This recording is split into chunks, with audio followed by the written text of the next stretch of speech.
علمتنا إنك أنت العليم الحكيم. قال رب اشرح لي صدري ويسر لي أمري واحلل عقدة من lisani yafqahu qawli. Thumma amma ba'du. Alhamdulillah, syukur kepada Allah.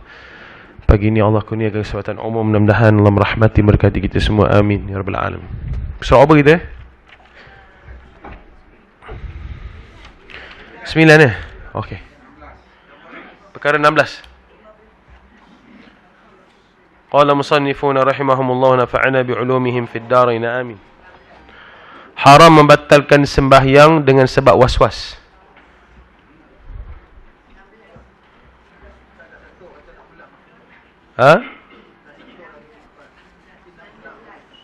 Saya dah sentuh, tapi nak ulang balik Oh, sebab ada yang buat Jumaat saya tak sentuh yang bawah kan. Buat Jumaat dia tak sentuh. Kata silap saya lah. Kita sentuh separuh. Tak apa, saya baca balik pada awal. Haram membatalkan sembahyang dengan sebab was-was. Kebanyakan orang yang was-was, apabila bertakbir ihram, ia diganggu dengan was-was tentang kesahihannya. Maknanya, kalau seseorang itu, dia angkat takbiratul ihram, dia diganggu was-was tentang kesahihannya. Apa maknanya? Apa makna ganggu was-was tentang kesahihan? Apa makna ayat tu? Dia tak yakin yang takbir ihram dia tu sah ataupun tidak. Bila dia tak yakin, maknanya apa status takbir ihram dia?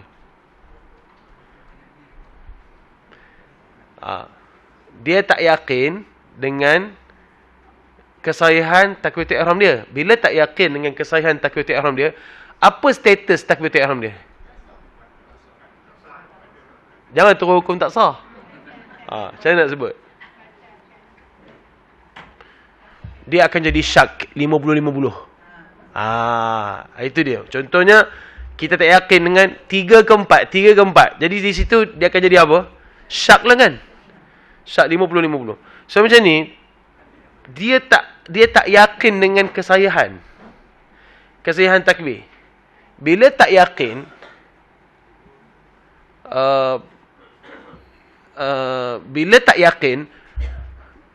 di sini kalau dalam fiqh tak yakin, dia akan jadi syak. Dia was-was. So bila jadi was-was, apa dia nak kena buat? Kalau kita was-was satu benda, apa yang kita kena buat? Okey, kalau kita was-was 3 atau 4, kita kena yakin apa? Yakin sikit, kan? Kalau sah ke tak sah, dia punya dia tak yakin dengan kesahihan takbir. Jadi tak yakin dengan kesahihan, maknanya sama ada takbir itu sah atau tak sah. So 50-50. So dia ada 2. 50 sah, 50 tak sah. So nak yakin yang mana? Yakin yang tak sah. Macam tu lah. Macam tu penyelesaian dia. Macam tadi solat 3 ke 4. Yakin yang sikit ke yakin yang banyak? Yakin yang sikit. Contoh kita ambil wudu atau mandi wajib. Masa kita basuh bahagian kaki, kita persoalkan, tadi udah basuh yang kanan kiri ke belum? Kan ada, kalau sunat mandi wajib ni dahulukan yang kanan, macam tangan kanan dulu, belah badan kanan, belah badan kiri, bahagian kaki kanan, bahagian kaki kiri. Masa basuh bahagian kaki kiri, dia teringat, tadi udah basuh ke bahagian tangan kiri tadi? Dia jadi syak, tak yakin kan? Dah basuh ke belum? Macam mana nak buat? Nak selesaikan? Yakin belum. Yakin mesti kena kurang. Kalau kita yakin yang lebih, dia akan tak menyelesaikan masalah kita. Dia tak nyelesai apa? Kita masih tak yakin. kita masih tak yakin, dia macam ni. Saya cerita pasal setrika kan. Saya cerita pasal setrika. Udah tutup ke belum switch setrika tu? Bawa setrika masuk dalam kereta. Baru dia yakin dia setrika tu dah tutup. Jadi maknanya, dah tutup ke belum setrika tu? Memang kena yakin belum tutup. Jangan yakin dah tutup. Kalau yakin dah tutup, macam saya bila dah keluar dengan rumah, pintu gate tadi udah tutup ke belum? Pusing satu round tengok. Kunci dah pegang dah, remote tu kan. Udah tutup belum? Memang saya, bila udah tutup belum, bincang dengan orang rumah, bang, yakin la yazul bisyak. Yakin hilangkan syak, macam mana? Patah balik. Pusing, udah tutup. Okey, tak apalah. Yang penting yakin belum tutup. Jangan yakin dah tutup. Kalau yakin dah tutup, dah sampai ke KL, kita duduk sehati, dah tutup ke belum ah? Dah tutup ke belum ah? Dah tutup ke belum ah? Okey. So macam tu juga, kita bila dalam hal fiqah ni, nak selesaikan masalah, yakin yang belum. Yakin yang sikit, yakin yang tidak. Supaya kita ulang balik. Itu asas. Nanti bila tengok ke depan, ada juga yang udah ke belum, kita boleh teruskan, sambil tu kita kena recall balik. Tiba-tiba kita kata belum. Bila belum, ada cara penyelesaian. Nanti kita tengok ke depan. Ada juga kes ni. Atau udah ke belum, kita kena teruskan, sambil tu kita recall. Udah rupanya. Jalan. Itu ada dalam bab 4. Tapi kalau dalam 4 yang ini, yakin belum. Ataupun yakin tidak. Okay, faham? Ambil wuduk, dah basuh kaki. Udah basuh kaki, tadi udah basuh ke belum tangan kiri ni? Udah basuh tangan, basuh ke tidak? Ini macam mana? Yakin belum? Patah balik.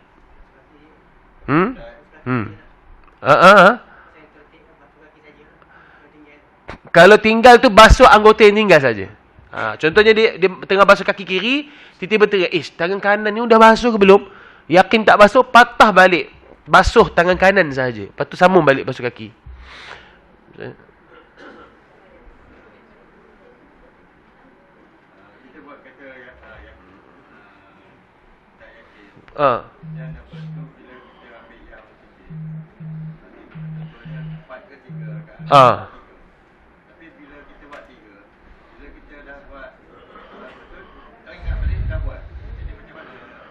Bila teringat balik dah buat. Teringat tu dah selesai ke?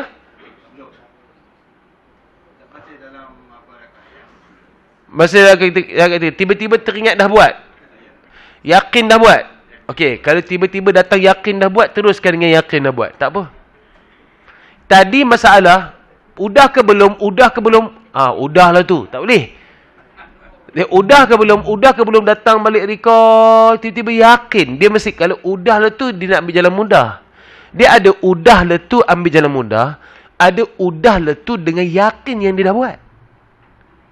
Okey, nak tanya, biasanya udahlah tu malas nak buat ke udahlah tu yakin dah buat? Biasanya kalau kita was-was, memang udahlah tu malas nak buat. Jarang udahlah tu yakin dah buat. Itu memang jarang lah. Kecuali orang tu memang betul recall, dia betul tak dah buat, betul. Dah buat. Okey. Memang jarang. Itu sebab dalam bab fiqh ni dia kata nak senang datangkan yakin dengan cepat supaya dia tak kongsi memikirkan udah ke belum, senang. Jalan pintasnya yakin belum, tak yakin sudah. Itu je. Itu selesai masalah. Macam mana? Gangguan setan. Gangguan setan? Memang macam mana pun setan yang ganggunya. Dalam bab keraguan ni. Waswas ni syaitan. Waswas ni adalah bisikan syaitan.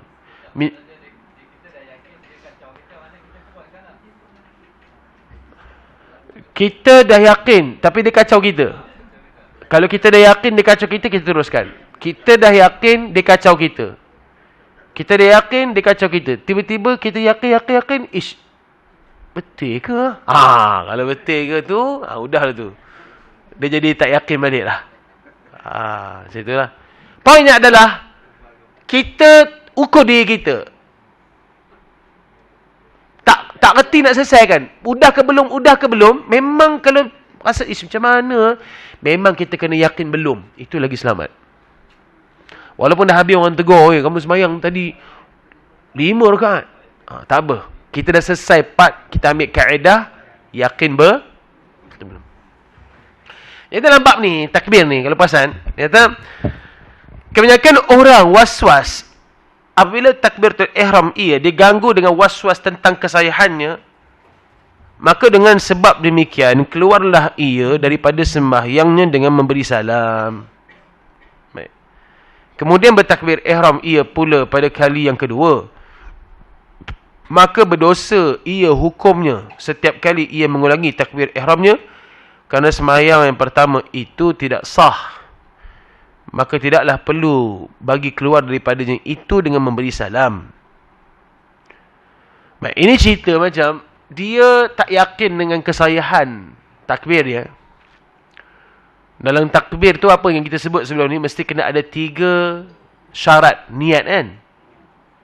Qasad, ta'rid, ta'yin. Qasad, dia memang nak tunaikan solat itu. Ta'rid, jenis fardu atau sunat. Ta'yin, fardu apa? Zuhur ke, asar ke, sunat apa? Baik, jadi maksudnya 3 benda ni kena ada dalam niat. Tiba-tiba dia tak yakin dengan kesahihan niat dia. Betul ke, sah ke? Betul ke dia sebut benda-benda ni? Ada tak disebut? Baik, andai kata dia ada ganggu kesahihan dia, maka dia kata apa? Dah angkat takbir. Kan? Dia dah angkat takbir. Tapi contohnya dia angkat takbir Allahu Akbar, dia dah angkat. Tapi dia nak apa, tiba-tiba ganggu tidak kesahihan tu, dia nak lepaskan terus ke atau dia bagi salam dulu? Itu persoalan dia. Contoh. Dia nak lepaskan terus ke dia nak bagi salam dulu? Contoh, dia sembahyang, dia ganggu. Dia kata, betul ke niat tadi? Baik, dia nak terus lepas ke macam ni ke, ataupun dia bagi salam dulu? Assalamualaikum warahmatullahi. Assalamualaikum warahmatullahi. Lepas tu asal salli fardhu zuhur. Allah, baru dia nak turun yang kedua. Baik, poin persoalan dia adalah dia nak lepaskan terus ke atau dia bagi salam dulu? Macam kita kalau ada keuzuran syar'i tengah sembahyang, tiba-tiba ada accident ke apa, yang kita dengar tolong, so kita tak boleh terus accident, tak boleh. Dia kena bagi salam dulu. Assalamualaikum warahmatullahi. Assalamualaikum warahmatullahi. Terus pergi tolong. Baik, dalam kes ni dia dah angkat takbir Allahu Akbar, tiba-tiba diganggu kesahihan. Sah ke, betul ke tak betul aku punya takbir tadi, sah ke tidak? Jadi bila dia nak ulang balik takbir tu, dia bagi salam. Assalamualaikum warahmatullahi. Assalamualaikum warahmatullahi. Baik, perasaan dia bagi salam ini perlu ke ataupun dia lepas terus? Tak. Apa? Lepas terus. Jangan bagi salam. Sebab apa? Sebab takbir tadi memang dah tak sah. Bila takbir tak sah, nak bagi salam sebab apa? Sebab takbir tu dah memang tak sah. Dia belum buat lagi perkara ibadat solat tu, dia tak buat lagi. Sebab tak sah. Jadi bila tak sah, tak perlu kita bagi salam. Baik, jadi ini perbahasan dia. Dia kata, kerana dan mengerjakan dengan ibadat fasid yang batal pada bukan tempatnya adalah haram hukumnya. Jadi dia mengerjakan ibadat yang fasid bukan pada tempatnya. Maksudnya bagi salam tu fasid, ibadat, tapi tak betul ibadat pada tempat dia. Sebab apa? Memang nak bagi salam tujuan untuk apa? Sebab memang tak solat. Sebab takbir tadi memang tak sah. Ini perbahasan dia pasal bagi salam. Baik, apa yang kita dapat dalam cerita ni, kalau kita nak keluar daripada solat ada tujuan syar'i, kita bagi salam dulu. Dengan syarat solat itu sah. Tapi kalau solat itu tak sah, tak perlu bagi salam. Terus lepas je. Macam tadi kes takbir tak sah. Okey, faham? Jelas? Dua, kanan dan kiri pun boleh. Boleh. Kanan saja pun tak apa. Sah. Tapi ada satu hukum. Bagi salam dua-dua kan? Kanan wajib, kiri sunat. Macam imam. Assalamualaikum warahmatullahi. Tiba-tiba terkentut imam tu. Macam mana salam yang kedua? Nak bagi tidak? Tak payah. Haram hukumnya. Betul. Bila dah bagi salam yang pertama, jangan bagi salam yang kedua. Sebab apa tak boleh bagi salam yang kedua? Sama juga macam kisah ni. Mengerjakan ibadat yang fasid, itu memang haram lah. Sama juga dalam kes ni. Sebab dia fasid. Maknanya macam tadi lah, dia nak bagi salam sebab apa? Sebab ibadat tu dah fasid. Dah tak teriktiraf ibadat tu. Sama macam kes bagi salam setelah kentut pada bagi salam yang pertama. So jangan bagi salam yang kedua. Dia jadi haram hukumnya. Imam ke makmum ke sama je. Kalau kentut tu imam, tak apa. Makmum dapat imam bagi salam yang pertama tu, itu ada signal kita boleh bagi salam dah. Tapi lepas bagi salam kedua, tiba-tiba tak ada bunyi salam yang kedua. Makmum, itu saya ada dua, dalam hal ni ada orang tanya pada saya kan. Ada orang tanya pada saya. Contohnya kalau dalam bab saf kan, semayang, ada orang tanya, Ustaz, ini pasal imam problem. Ustaz, bila imam tu problem, yang belakang ni tak nak ke depan, tak nak ganti imam, macam mana nak buat?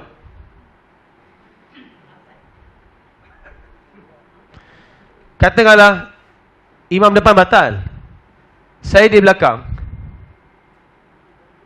Orang tanya saya soalan lagi tu, Ustaz, imam di belakang, makmum, ada satu jemaah di belakang. Bila imam batal, yang makmum belakang imam ni tak nak ke depan, dan dia tak nak handle solat tu. Macam mana nak buat? Macam mana nak buat apa? Memang tak boleh buat apa-apa. Maknanya yang problem adalah yang belakang imam ni dia tak ada ilmu untuk gantikan imam. So bila tanya nak buat apa, tak boleh buat apa-apa. Sebab apa? Dia memang tidak ada ilmu. Baik, Haji Afifi tanya tadi, bila imam bagi salam yang pertama, tiba-tiba senyap, tak ada salam yang kedua. Makmum yang tak erti, dia akan tunggu sampai bila-bila. Makmum yang ada ilmu, dia tahu dah bagi salam pertama, tengok imam tak bagi salam yang kedua, dia tahu, imam ni batal kau ni. Bagi salam tu sebab dah selesai solat kita. Itu bagi yang ada ilmu. Kalau yang tak ada ilmu, itu yang ada sebagai imam. Pernah juga kita bahas bab ni. Kalau dalam bab ni, imam ni kena sebut sikit, saya udah batal, bagi je ada salam semua. Terpaksa khabar macam tu, supaya makmum tu tahu. Jadi maknanya bila salam pertama tu dia tak tahu kan, dah bagi salam pertama tu, dia tak tahu salam yang kedua tu tak bagi, dia ingat tak selesai lagi sembahyang. Tapi sebenarnya salam pertama tu yang memisahkan, cuma salam kedua tu sunat. Tapi sebagai makmum kena tunggu imam bagi salam kedua dulu, baru kita bagi salam. Tapi tak dengar salam yang kedua, macam mana? Kalau orang ada ilmu, dia bagi salam terus.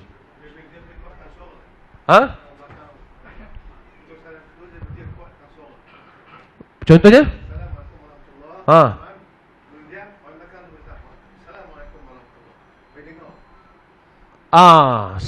Dia panggil mubaligh.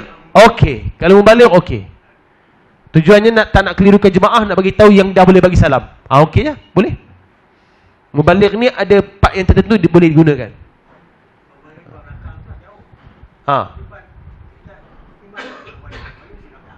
Dia mubaligh belakang imam.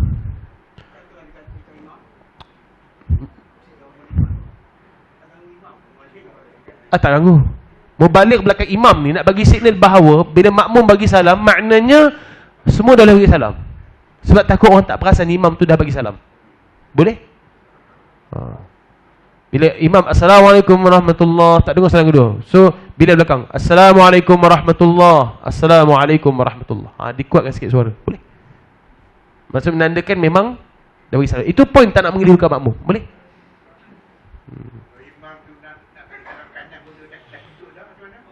Sebelum imam macam mana? Sebelum bagi salam ke lepas? Nak bagi salam terkentut? Batal. Batal. Dia mesti bagi salam dulu. Kalau nak bagi salam terkentut, batal. Maksudnya imam tu kalau sebelum bagi salam terkentut, batal. Dia kena bagi tahu ataupun dia bangun terus. Dia bangun terus dan automatic Bilal belakang tu take over bagi salam. Dia akan ambil alih tempat imam. Tu sebab di belakang imam tu tak boleh jalan-jalan orang. Saya dah pesan banyak kali dah. Mesti orang yang faham fiqh solat. Imam sembahyang atau Bilal atau siapa-siapa yang boleh kendalikan solat kalau imam tu tak, dia ada masalah. Ini benda yang agak kena ambil perhatian berat lah berkenaan dengan yang duduk di belakang imam tu.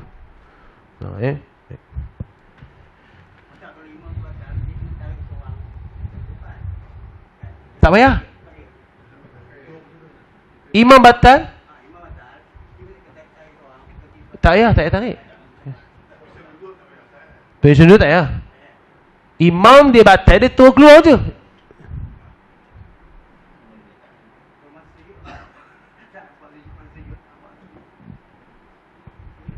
Okey. Kalau masa sujud ni memang ada satu pendapat kata dia takbir intiqalat je dulu supaya tak keliru. Masa imam dah kentut masa sujud, dia kena Allahu Akbar dulu supaya jemaah nampak imam tu buat apa. Lepas tu imam tu keluar lah. Dia hanya ambil satu step lagi je. Tu tak nak kelirukan makmum. Cara kedua, memang cara yang bagi tahu kepada jemaah yang saya dah batal. Saya dah batal. Dia kena khabar gitu. Lepas tu belakang itu, belakang imam tu terus take over. Macam tu lah. Okey. Faham perbahasan dengan perkara yang fasik ni? Okey. Ya. Imam tu batal, tapi dia punya belakang tu, yang belakang imam tu kan, Bilal tu, dia tak ada take over kan. Tapi kita yang jauh ni, kita pula yang turun boleh. Tak boleh. Ikutkan tak boleh. Dia sebenarnya yang akan take over ni kiri dan kanan imam belakang tu. Bilal kiri dan kanan. Tapi memang tak manis sebab dalam fiqh dia tak bahas bab ni. Ha?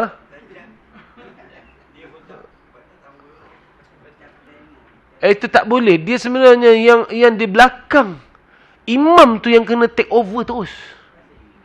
Itu sebab saya kata di belakang tu mesti orang yang boleh kendalikan solat. Saya pernah di Masjid Azlan, tiba-tiba datang ada seorang budak sembahyang belakang imam. Saya halau dia, kamu tak boleh sembahyang sini.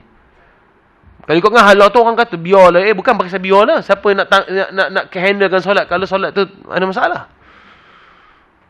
Itu yang susah tu kan.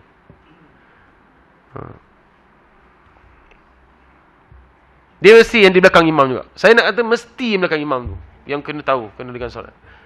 Kalau situ bertolak-tolak orang nak duduk belakang imam tak apa, kita setuju. Jangan ada cepat yang pergi. Mesti ada, kalau ada imam yang datang dari belakang, backup imam tu panggil dia duduk depan. Yang kita suka duduk situ. Sebab kalau masjid mana-mana pun saya kata letak 3 sejadah di belakang imam tu, yang mana itu adalah orang yang boleh kendalikan solat. Tambah kalau solat yang panjang, solat sunat tarawih kan. Macam tu lah, mesti dia priority kepada orang yang boleh kendalikan solat.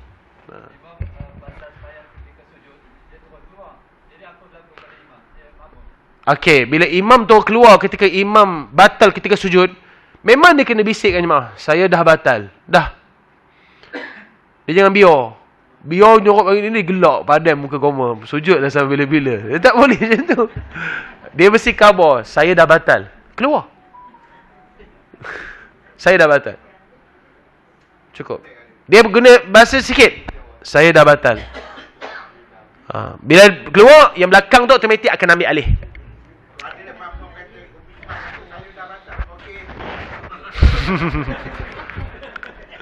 Memang batal.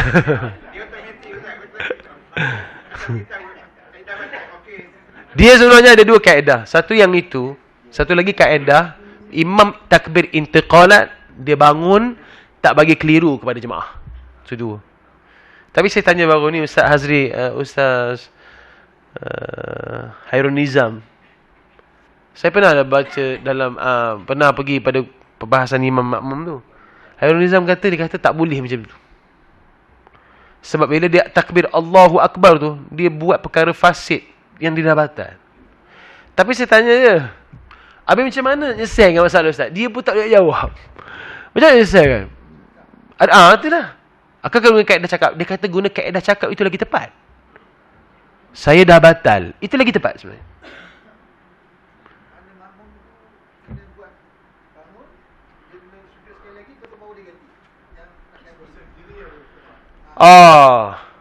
Makmum tu nak buat macam mana? Sujud lagi sekali ke? Habiskan sujud dulu atau makmum ke siapa? Imam?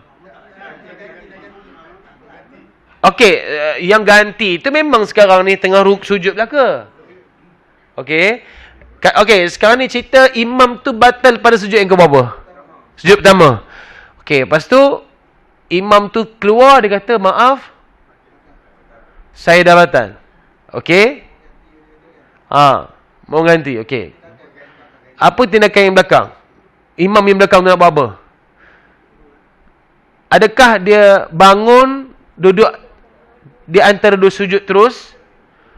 Atau dia ulang balik sujud yang pertama, duduk antara dua sujud, sujud yang kedua?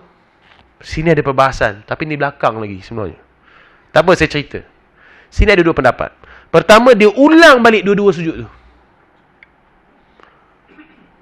Yang kedua, cukup sekadar dia buat duduk antara dua sujud dan sujud lagi sekali. Dia ada dua. Tapi saya lebih cenderung cukup sekadar sujud yang awal tadi dah sah dah. Dia bangun duduk tahiyat awal, duduk antara dua sujud, kemudian sujud yang kedua. Bagi orang yang semayang muwafiq. Tapi kalau orang yang masbuk ketika iktidal, yang ini bila sujud, imam kata batal, dia terus bangun berdiri qiyam. Tunggu jemaah bangun. Dia tak payah teruskan sujud. Sebab apa? Sujud tu dah tak ada apa makna bagi dia. Itu istilahnya. Pernah dengar tak istilah kisah ni? Ini ada perbahasan belakang. Pembahasan belakang. Bagus soalan ni. Tak perlu. Di situ je. Meresut sikit pun tak payah. Dia duduk dekat tempat itu. Bila yang dia perlu ganjak, kalau ada perbuatan qiyam, baru dia ganjak ke depan sikit. Tapi kalau dia tengah rakaat yang terakhir, lepas tu tahiyat akhir, dia duduk di situ je. Cuma kuatkan suara je. Yang di belakang imam. Tak perlu dia nak ngesut apa, tak perlu. Jangan. Tak perlu nak ngesut. Dia kira maknanya dia sebaris dengan makmum. Dia sebaris dengan makmum. Dia ambil alih je. Sebenarnya, nak membezakan dia dengan makmum tu, sekiranya dia mampu untuk bezakan. Suara kuat tu dah membezakan. Menandakan dia dah ambil alih tugasan imam. Tapi daripada segi susunan saf, sekiranya dia mampu sahaja dia boleh buat. Kalau tak mampu tak payah. Maknanya, kalau imam batal ketika sujud yang pertama pada rakaat yang keempat, nak penutup dah, tak ada bangun qiyam dah, dia hanya stay sahaja pada kedudukan dia, cuma dia kuatkan suara, dia ambil alih sehingga bagi salam. Walaupun dia duduk sebaris dengan makmum. Okey, faham tu? Walaupun dia batal, walaupun dia ada duduk dalam sujud, dan dia sujud, kalau sujud tu boleh merangkak ke depan ke? Tak perlu. Tak ada pun dalam fiqh ajar begitu. So kena ingat ni kaedah ni.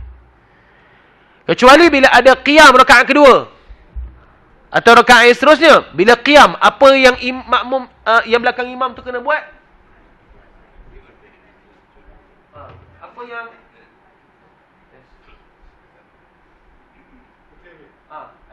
Saya off tadi. Okey. Kalau bila imam tu, bila batal pada rakaat ketiga, lepas tu bila pada ketika sujud, bila imam yang kedua tu, yang belakang imam tu, yang Bilal tu, dia bangun pada rakaat keempat, apa yang dia kena buat nak membezakan? Cukup ke depan sikit setapak je. Dah cukup. Tak payah nak ke depan sampai ke saf imam. Dia setapak ataupun dia membezakan hanya 1 inci pun cukup. Tumit dia dengan tumit makmum tu ada beza. Contoh macam kalau sembahyang berdua. Kalau sembahyang berdua, cukup beza 1 inci je. Tak payah sampai imam kat situ, kita kat sini. Tak. Dia cukup sekadar 1 inci. Kadang-kadang nampak berdiri macam diri sebelah-sebelah. Tapi membezakan tumit kita belakang sikit yang makmum ni. Beza inci cukup. Jadi kalau macam case tadi tu, dia hanya setapak ke depan cukup. Membezakan 1 tapak. Dan dia terus kendalikan solat. Tak perlu dia pergi duduk dekat sejadah imam. Okey, nampak Okey, apa kebaikan dia? Kalau dia pergi pada sejadah imam, orang lain terpaksa nak penuhkan saf dia. Dia ada banyak benda nak kena buat. So bila dia setapak ke depan, so jemaah lain masih stay di tempat yang sama. Ketikanya pada rakaat yang nak habis. Tapi kalau pada rakaat pertama, rakaat kedua, yang ni terus ke tempat imam, yang lain boleh dapatkan saf. Tengok pada rakaat. Ini kebijaksanaan imam pula. Tengok pada rakaat apa yang sesuai. Kalau tinggal rakaat akhir itu tak payahlah. Tapi kalau baru rakaat pertama, imam batal, ini terus ambil saf imam, yang lain tu ada masa untuk mendapatkan saf. Okay, nampak Rapatkan saf kalau tanya saya, memang yang afdalnya rapat dari satu baris itu rapat ke kanan. Itu paling afdal. Tapi cara nak rapatkan saf, katalah macam ni, lompong kan. Yang ini nak rapatkan tu dia rapat untuk, bukannya dia rapat betul ngam-ngam satu saf. Dia rapat supaya hanya 4-5 orang je rapat. Akhirnya nampak saf tu rapat. Bukannya dia rapat ambil satu kotak. Maksudnya dia akan, katalah macam ni kan. Macam ni orang. Ni batal. So yang ini, dia hanya rapat macam ni je. Cukup lah. Tadi, yang orang tadi sini. Dia rapat sini supaya nampaklah saf itu rapat. Tak ada renggang. Just, lebih kurang dalam 4-5 orang je yang rapat. Bukannya rapat betul rapat macam tak. Dia tak menyusahkan orang lain terpaksa nak rapat semua. Itu pun dah cukup dah sebenarnya. Supaya nampak saf itu rapat. Sebab apa? Rapatkan saf ni minta mami salah. Dia bukanlah syarat sah solat, tidak. Penyempurnaan solat. Sebab itulah boleh sembahyang jarak-jarak masa Covid hari itu. Adakah sembahyang jarak-jarak masa Covid hari itu menyebabkan solat tak sah? Sah. Dan solat imam dengan makmum ni, jarak dia boleh sehingga 300 hasta. Imam sembahyang kat sini, jemaah nu dekat kedai makan roti canai tu. Kalau 300 hasta lah, sukat. Kalau 300 hasta sampai kat kedai tu, sah tak makmum tu ikut jemaah ni? Sah sebenarnya. Sekiranya kalau kesan lapang. Tapi kalau lain bangunan tak boleh lah. Macam roti canai tu dah keluar pada masjid kan? Itu tak boleh lah. Kalau lain bangunan, lain premis tak boleh. Kalau padang boleh. Kalau masjid tu luar, boleh. Dia sembahyang kat belakang, dia ikut imam. Boleh. Baik, maksudnya dia dapat ikut imam. Tapi bagaimana pula keadaan pahalanya? Pahalanya tak sama lah orang yang rapatkan saf. Macam macam itu Ustaz ya. Contohnya ginilah. Orang yang datang ke Nuri pukul 11.30 dengan pukul 4 petang. Mana yang untung? 11.30 untung, kami bakar dia lagi. Pukul 4 makan nasi dengan kuah je lah. Macam tu. Jadi orang yang lambat, orang yang belakang, pahalanya kurang. Gitu. Okey, boleh faham ya tentang melakukan ibadat fasid ni? Baik, saya teruskan. Baik. Jadi nak cerita bahawa tak perlu kita bagi salam sebab dia dah was-was pada takbir tu. Baik, teman. Dan jika sekiranya sembahyang itu sah, maka haram memutuskannya. Ini kita dah bahas. Sembahyang itu mana sah, takbir itu sah, semuanya sah. Saja-saja nak putuskan sembahyang tu, boleh tak? Haram hukumnya, tak boleh. Oh, tak boleh. Itu pada umum. Kecuali ada 2 orang imam yang mengatakan boleh. Imamul Haramain, Imam Al-Juwaini dengan Imamul Ghazali. Dia kata apa? Bersalahan. Bila sebut bersalahan dalam perkataan ayat ini, bersalahan ni maknanya yang tak sama dengan pendapat kata haram memutuskannya. Bersalahan ni pendapat yang tak sama. Itu maksud bersalahan. Bahasa Arab dia panggil mukhalafah. Mukhalafah ni Di sebaliknya. Bersalahan bagi Imam Haramain dan Al-Ghazali. Maksudnya, pendapat Imam Haramain dan Al-Ghazali, mereka ni lain sikit pendapatnya. Tak sama seperti pendapat yang di atas mengatakan bahawa kalau solat itu sah, haram putuskan solat itu tanpa sebab. Tapi di sisi Imam Ghazali dengan Imam Haramain kata apa? Dia bersalahan. Maknanya dia kata boleh je putuskan sembahyang itu selagi mana ianya ada waktu. Sebab apa? Di sisi Imam Ghazali dan Imam Haramain, kalau dia putuskan sembahyang tu kalau ada waktu lagi boleh. Bagi dia kalau dah habis waktu nak putuskan itu yang haram. Kalau dalam waktu dia putuskan sembahyang pukul 2 dia putuskan sembahyang tu, dia nak sembahyang pula pukul 4. Boleh tak? Boleh sebab adalah waktu. Baik, kalau ada pendapat begini, kita boleh decide yang mana kita nak pakai untuk disiplin diri. Yang mana kita nak pakai? Saya rasa macam saya nak pakai yang pertama tadilah. Maknanya saya tak nak batalkan solat saya tanpa sebab. Kalau ada sebab, saya batalkan. Boleh? Maksudnya disiplinkan diri dia. Boleh disiplinkan diri dia, tak ada masalah. Dia nak ambil satu pendapat. Boleh?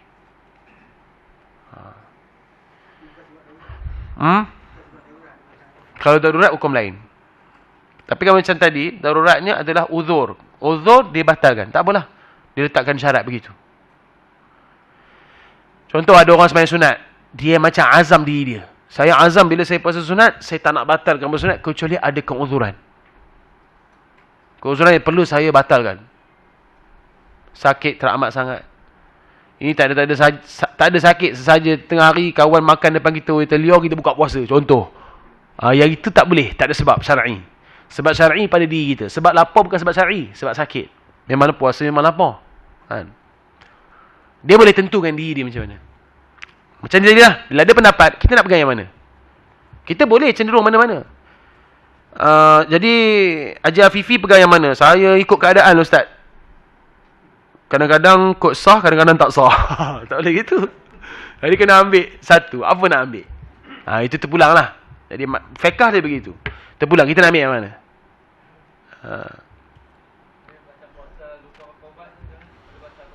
Batalkan puasa lah. Makan ubat tu arahan doktor.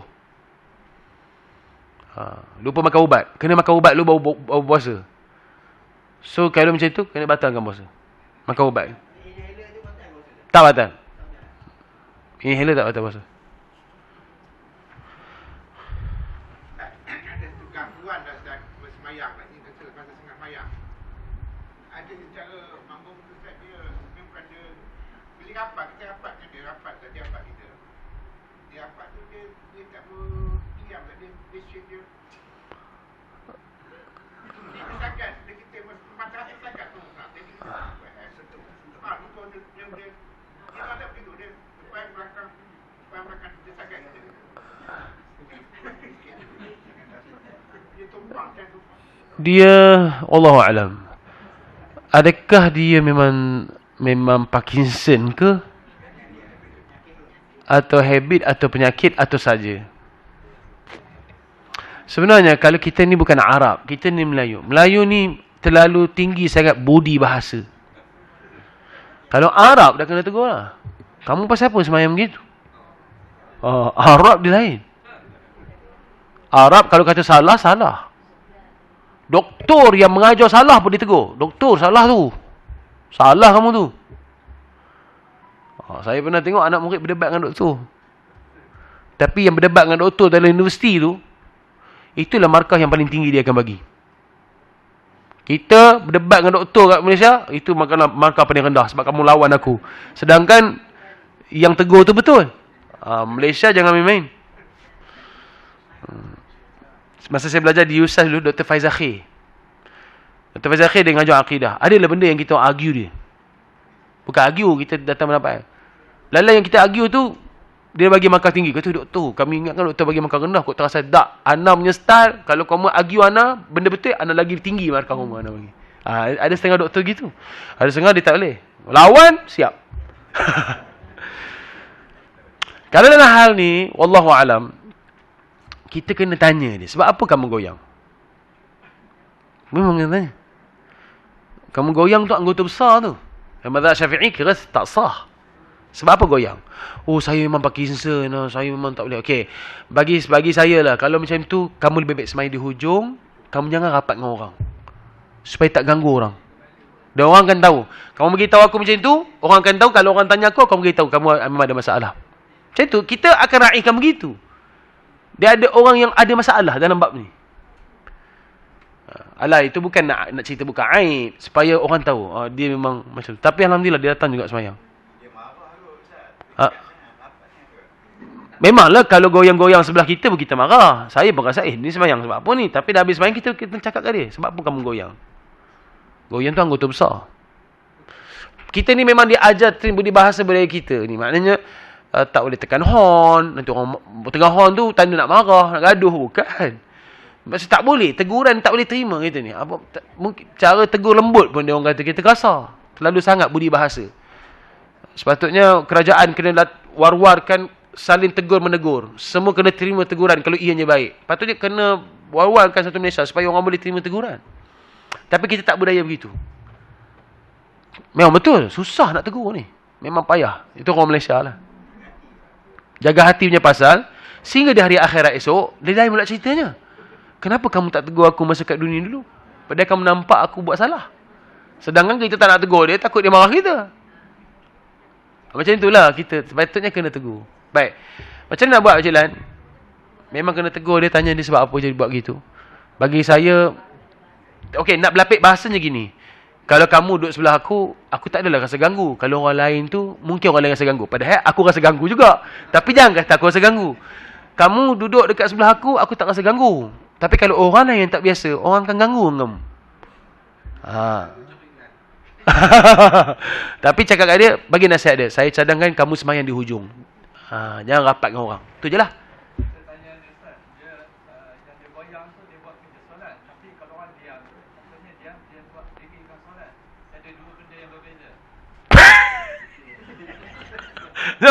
Maksudnya dia goyang kerjakan solat.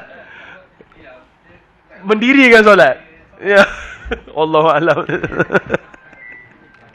Saya tak tahu lah macam tu lah istilahnya. Oh, Allahu a'lam. Beza, Allahu a'lam.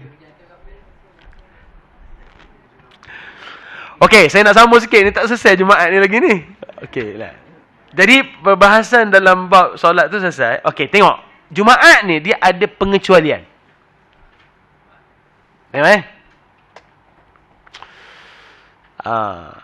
Dan pendapat ini wajib dikhususkan, ditentukan lain daripada sembahyang Jumaat. Adapun dengan setiap hal, adapun sembahyang Jumaat, maka keluar daripadanya haram hukumnya dengan setiap hal kerana wajib berjemaah padanya. Jika bertakbir ihram seorang dengan sembahyang, kemudian ia memutuskannya, membatalkannya, jadi ia fasik dan makruh bagi seorang yang sembahyang di belakangnya mengimamkannya. Baik. Tadi kan Imam Ghazali dan Imam Haramain kata, kalau dia nak putuskan sembahyang dia pada mana-mana solat, boleh selagi mana ada waktu. Kecuali pada solat Jumaat, kata dia jadi, kita ni kalau kita sembahyang jemaah dengan imam, tiba-tiba kita saja nak putuskan solat tu. Boleh tak? Boleh je. Kalau di sisi Imam Haramain dengan Imam Ghazali. Selagi mana ada waktu. Tapi kalau sembahyang Jumaat, tak boleh. Haram hukumnya. Sebab apa? Sembahyang Jumaat ni mesti didirikan secara berjemaah. Sembahyang Jumaat tak boleh. Tak ada pengecualian. Sembahyang Jumaat tak boleh. Macam niat imam dan makmum. Sah tak sembahyang fardu biasa? Imam tak niat imam, makmum tak niat makmum? Lupa tu.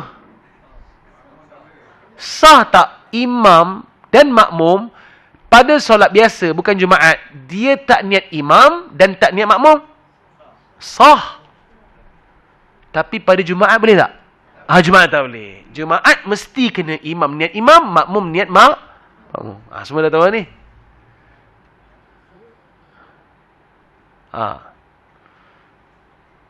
Sebab apa Jumaat dia lain?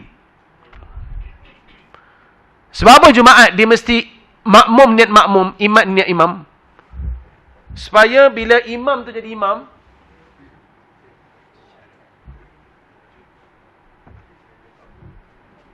Bila imam jadi imam, makmum di belakang imam jadi imam ni, so tak ada siapa yang boleh mengambil tempat imam tu, kecuali kalau imam ni batal, makmum di belakang ni ambil. Bilal, okey lah. Dan makmum di belakang ni, katalah dia masuk pada rakaat yang kedua, bila dia bagi salam, imam bagi salam, dia akan tambah satu rakaat lagi kan. Datanglah makmum yang baru sampai, dia yang datang semayang ni, dia niat Jumaat ke niat Zuhur? Zuhur. Dia tak boleh niat Jumaat, berimamkan imam yang saya tadi ni ada satu rakaat lagi, saya tak boleh jadi imam Jumaat pada dia, tak boleh. Tapi saya boleh jadi imam Zuhur, walaupun saya sedang sempurnakan satu lagi rakaat Jumaat, tapi saya jadi imam Zuhur kepada dia. Perlu tak saya ubah niat saya imam Zuhur kepada dia? Tak perlu. Saya teruskan jadi makmum. Solat Jumaat tu ada baki satu rakaat, yang ini tadi dia buat 4 rakaat Zuhur. Nak cerita bahawa saya sebagai makmum niat makmuman untuk solat Jumaat, maknanya saya tak boleh jadi imam Jumaat kepada orang yang datang kemudian, tapi saya boleh jadi imam Zuhur je. Sebab itulah makmum niat makmuman pada Jumaat, dan imam niat imaman. Sebab apa? Imam itu sahaja yang imam Jumaat. Okay, nampak? Itu sebab kalau fardu biasa tak niat imaman dan makmuman sah. Jumaat ni dia agak lain sikit dia punya hukum dia. So Imam Al-Ghazali dan Imam Juwaini dia kata, bagi seseorang yang semayang sendiri atau semayang jemaah, dia boleh putuskan solat dia walaupun tanpa uzur, dengan syarat sekiranya ada masa waktu, ada baki waktu untuk ditunaikan solat. Katalah semayang Zuhur pukul 1.30, dia saja nak batalkan, boleh tak? Boleh, sebab masih ada waktu Zuhur. Kecuali Jumaat. Jumaat kalau dia saja-saja batalkan, walaupun dah sah dia punya takbir dia, sah salat dia, saja dia batalkan, haram hukumnya. Imam Juwaini dengan Imam Haramain kata, Imam Ghazali kata, kalau solat biasa dah sah takbirnya, dah sah salatnya, saja dibatalkan tapi ada waktu, boleh. Tapi solat Jumaat tak boleh. Haram hukumnya untuk dibatalkan solat Jumaat yang sah takbirnya, sah solatnya. Ya, faham? Itulah bahasa bawah tu.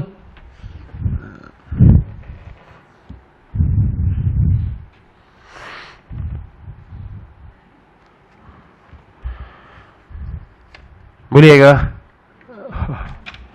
Ke macam blur ke? Saya tak laju kan?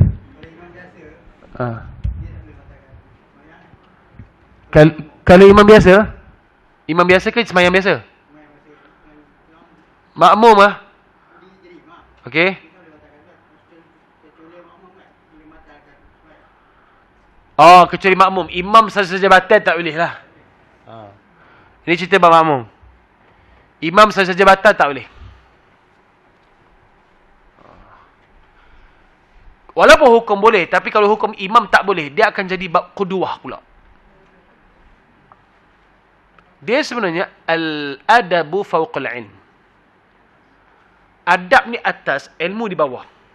Memang hukum fiqah, walaupun disebut Imam Ghazali, Imam Haramain, daripada segi hukum fiqah, kan saya dah cerita dah yang lepas. Pasal apa? Pasal jimak pada siang Ramadan. Saya dah cerita ke lepas?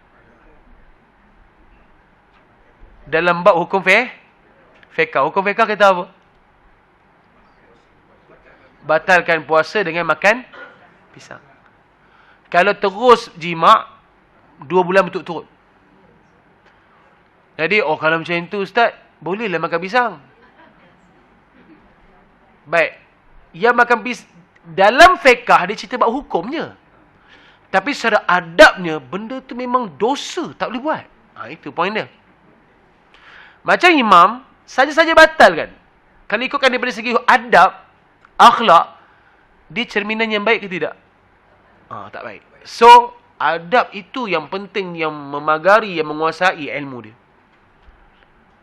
Maksudnya, jangan main-main dengan hak Allah Ta'ala. Tapi walaupun disebut begitu, ulama' pendapat sebab masih hukum adanya waktu. Hukum adanya waktu. Contohnya macam Imam Hanafi. Dalam mazhab Hanafi, sesiapa yang batalkan ibadat sunat, kena ganti balik. Solat sunat yang dibatalkan kena ganti. Puasa sunat yang dibatalkan kena ganti. Sebab apa? Sebab ibadat itu hak Allah, jangan kita permain-mainkan. Itu alasan siapa? Al-Imam Al-Hanafi. Tapi Al-Imam Syafi'i kata, sunat batal lah. Sebab apa? Yuthabu ala fi'lihi wa la yu'athamu ala tarkih.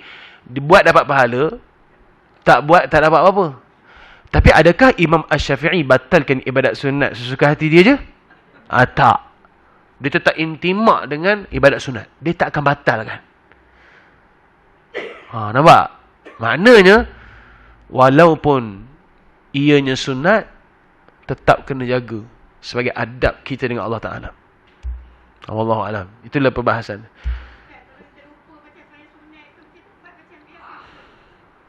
Lupa macam mana?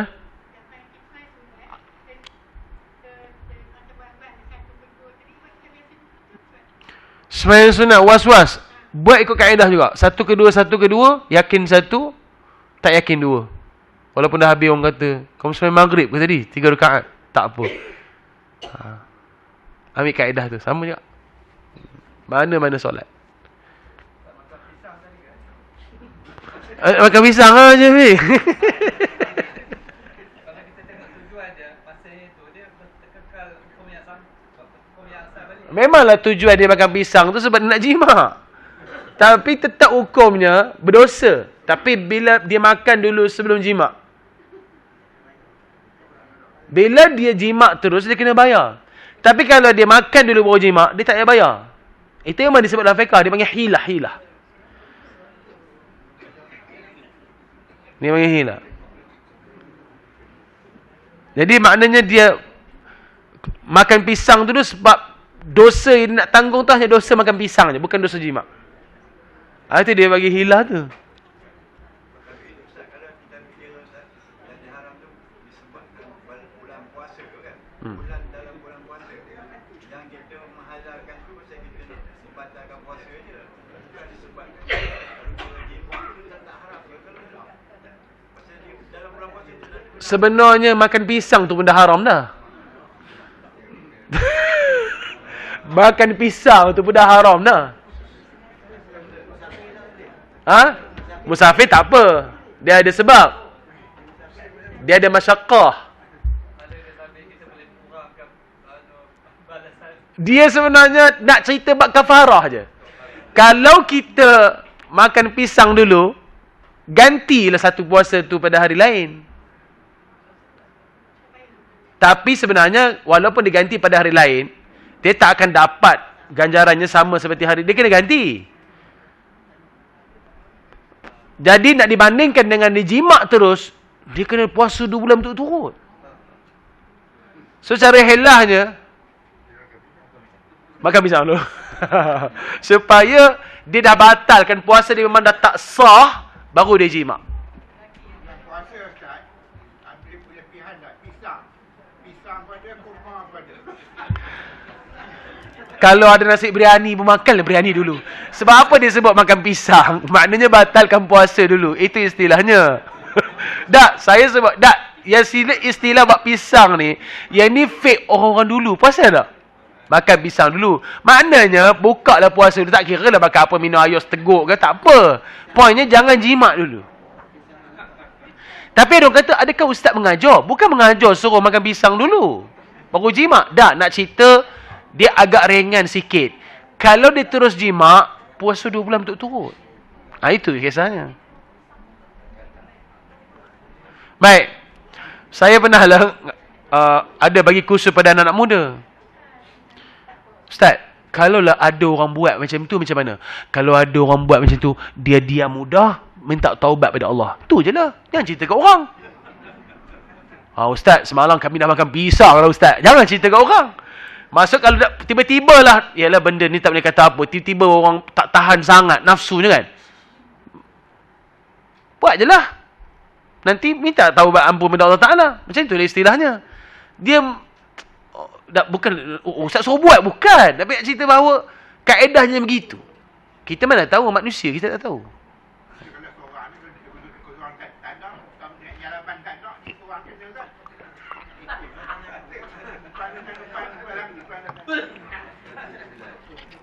Kalau orang rumah tu tak nak, maksudnya orang rumah tu kuat iman dia.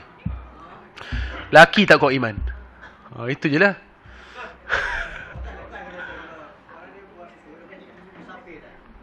Macam mana? Dia musafir.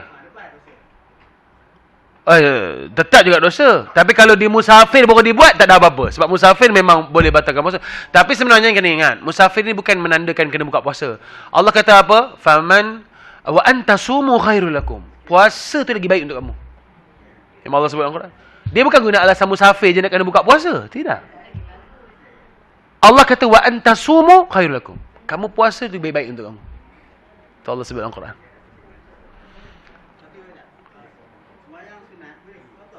Sembahyang sunat boleh qada.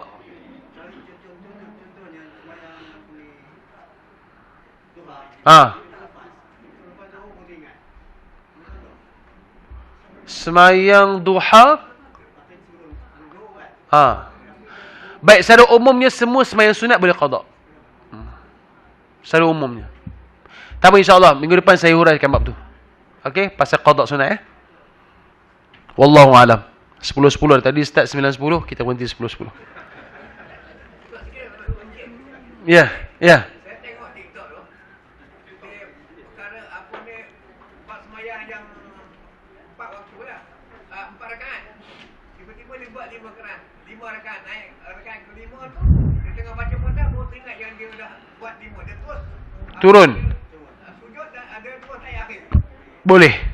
Boleh. Dia teringat dah 5, terus dia duduk tarik akhir. Boleh, tak apa. Tak masalah.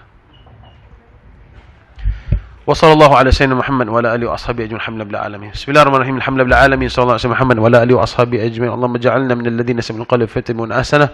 Sallallahu alaihi Muhammad wa ala alihi wa ashabihi ajma'in alhamdulillahi alamin. Assalamualaikum warahmatullahi wabarakatuh. Terima kasih semua. Insya-Allah 5 minggu